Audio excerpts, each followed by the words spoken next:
Stop trying to buy your friends, baby. That's something my mom used to always say to me. It used to irritate me. Like, what do you mean, old lady? Like, how dare you tell me that I'm trying to buy people to be my friend? This is why my mom used to say this stuff. And I really just thought about it so much, and I realized why it comes off as trying to buy friends. And I'm about to just help anybody who has ever been in the same situation or who gets treated like this. So let's go all the way back. Everything always starts somewhere. Let's go back to my childhood. Um, I've never fit in. Never, never, never. When I was younger, all my cousins used to smoke cigarettes, and when I would go around them, I would cough. I would cough real crazy. They would smoke cigarettes and weed, and they would start to like roll their windows down while I'm in the car, and I'm just coughing and coughing and coughing. They would finally stop, right? They're like, "Oh, you're so dramatic," and really, it just bothered me a lot. And then outside of that, when I was in school, I was in theater, I was in orchestra, I was in debate. All three of the things that kids get beat up for. I never got beat up, but I got bullied a lot.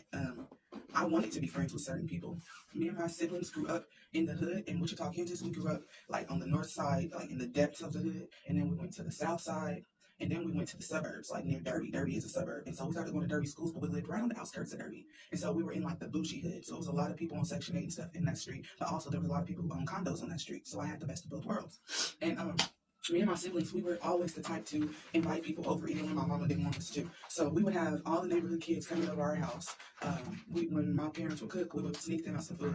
We had ice cream, we would give it to them. Because I'm a 90s baby. I grew up in the early 2000s and the late 90s. And baby, we was outside from sun up to sundown, riding bikes, going to each other's houses. We just couldn't go in, though. That didn't stop me and my siblings from going in. We went in wherever we wanted to. But basically, we just would go all through the neighborhood, just hanging out after school. And then when it was time to eat, my mom would call us in to eat, and we'd go back outside. But a lot of kids' parents didn't call them in to eat. They were just outside till it was dark.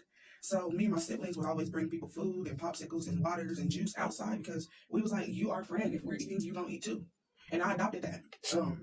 When I got older, me and my siblings used to go and buy food and hand it to the homeless man. I forgot we named him because he didn't tell us his name. We never asked him his name. But we would hand it to him. We would go buy a whole bunch of food and then just hand it to him. We've always been the type to just help people. So how did that manifest in school settings? Why did my mom tell me to stop trying to buy friends? Well, like I said, I was in theater, orchestra, and debate. So as you can imagine, I didn't have a whole lot of people at my door trying to be my friend. But my siblings were very popular in school. So I decided that I'm going to be me regardless because I'm not going to act like somebody I'm not just to have friends. So with me saying that, I was bullied a lot. And I was bullied to the point that I was in the counselor's office crying for most of my middle school life. Now, by the time I got to high school, I was done with the crying. I really didn't care whether or not people liked me. But in middle school, I was in a deep depression. I went from being very popular in the Wichita hood schools to going to Derby, and nobody liked me because all the black kids were really ghetto at Derby. And it's funny because a lot of them grew up in the suburbs. A lot of them were military brats. A lot of them grew up in neighborhoods and in families and with good foundations. They had no reason to act the way they were acting or to have the dialect that they had. It was literally just so that they could have communion with people. They acted a certain way. All the black kids sat in one corner at Derby High School. Nobody made them sit in one corner. They chose to. And if you sat over there and they didn't like you, they would move your stuff. Like, you can't sit by us type stuff. And all the band geeks sat by each other. All the athletes had multiple tables in the middle of the lunchroom. I tried to sit at one of those tables one time because there was nowhere else to sit. And all the athletes started putting their trash in front of me, setting their whole tray in front of me until it stacked up to about 20 trays. And I was ignoring it. Then I looked up at the trays and busted out crying and ran. And everybody laughed at me. So, like, I was that kid. I was the kid that nobody really liked. But I also had friends that I thought were my friends, right? I mean, you think somebody's your friend when you go to school with them for a long time. So from 5th grade to 10th grade, I was going to Derby 6th grade center, Derby middle school, and Derby high school. So as you can imagine, there was a lot of kids from my neighborhood that I went to school with since I was 10 years old. So when I'm in high school, I'm assuming they're my friends. So I'm texting them, I'm messaging them on MySpace, and I've always been a content creator even before it was cool. So I would download their pictures to my computer and then create videos, like just cute little videos. Well, they started to think I was a stalker for doing that. And I'm like, you posted it online and I'm your friend, so I just wanted to, here, so you can use this video, and I post it. And they would get mad about stuff like that. And I just realized I was ahead of my time because nowadays, if you do something like that for somebody, they'll be excited. Oh, thank you. You created some content for me. But back in the early 2000s, people weren't creating content, so that was considered as weird to be creating content with people's pictures without asking them. But then whenever we would have milk and cookie day in middle school, which was the day where they would with a cart and you could get milk and cookies, right? And it was like 50 cents for the milk, 50 cents for 2 cookies. So $1, you could get 2 cookies and milk.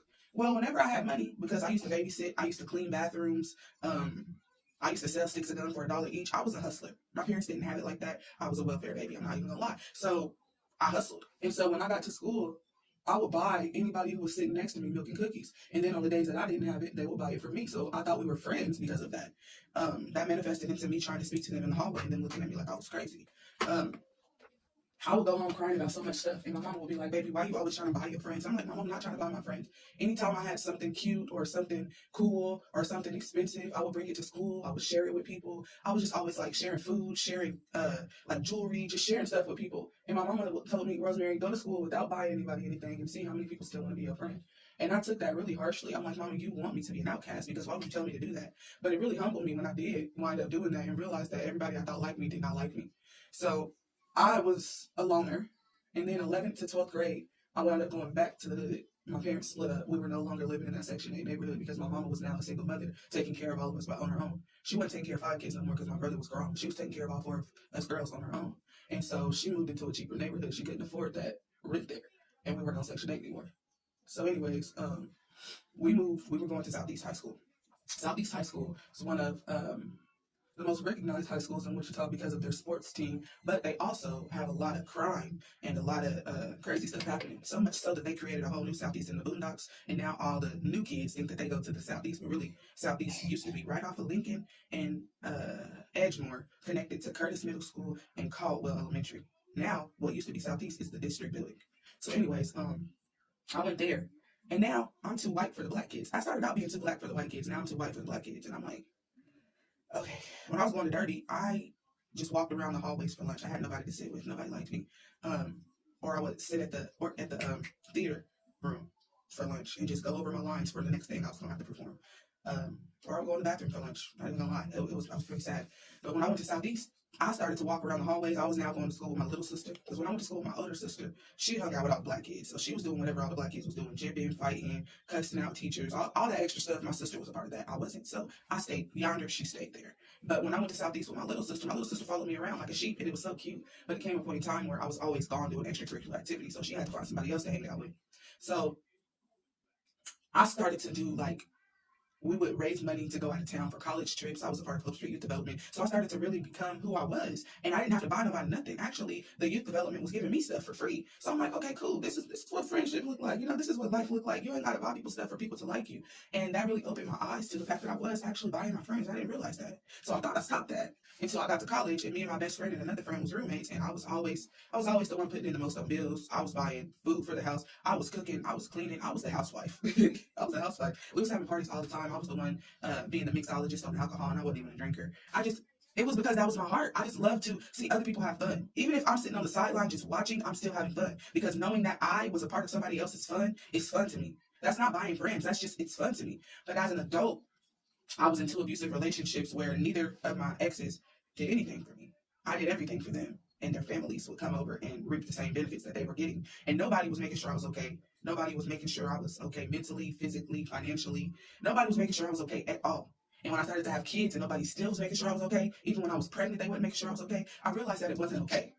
So I left both of my exes eventually after all the abuse, after all the cheating. My book is almost done. Y'all can get more of the details on that, you know what I'm saying? But after all of that was over, I realized that Rosemary, you are trying to buy friends. Like, you bought your baby daddy. I didn't even think I did, but yeah. Yeah, that's really what it was. He was doing nothing for you, but you were still making sure he could eat, and his family could eat, and his other kids could eat. You still make sure he had a roof over his head, even when he was stumping on you and punching you. You was buying him. And so that sticks in my head to this day because even when I moved out of town, I found myself still buying people, not even trying to. It's just in my heart, but people will give you an inch and you give them a mile and they feel like they did something for you, not even realizing that you literally gave them something that you could have kept. You literally did things for you that you could have been doing for yourself or for your kids. People don't realize that. They don't understand how much of a sacrifice it is to be a single mother still helping people out. I was a single mother even when I was in a relationship. Let that sink in. So now that I'm single, like not having a man to take care of and I'm taking care of my kids, it's a whole lot more because now it's like, okay, I can't just leave y'all with y'all daddy while I go to work. If school is closed, I gotta take off work, which means I lose money, which means I don't know how we're gonna pay the light bill this week. That type of stuff happens to me. But the same way I didn't have any support then, I don't have that support now. And that's something that I've always had to wrestle with within myself because feeling like I have to do things for people is something that God has always wrestled with me with. Because yes, God loves me to help people. He wants us to help people. We're supposed to evangelize, but at the end of the day, we are also supposed to take care of ourselves. And that's what I've been working on the most because I'm so happy when I see other people happy. But rarely am I happy that I'm happy because I don't feel like I've ever genuinely been happy unless I was alone. When I have friends or family members or a companion around me, I don't feel like I'm ever happy unless I see them smile. But I feel awkward and weird in the situation because I don't fit in with anybody. And that's something I'm wrestling with, because that's not nobody else's fault but mine if I don't feel like I fit in somewhere. They don't tell me I don't fit in. I just look around the room and read the room and feel like I don't fit in, because I can read the things that aren't being said, and I can tell when somebody doesn't really like me, but they just hang around me. I can tell.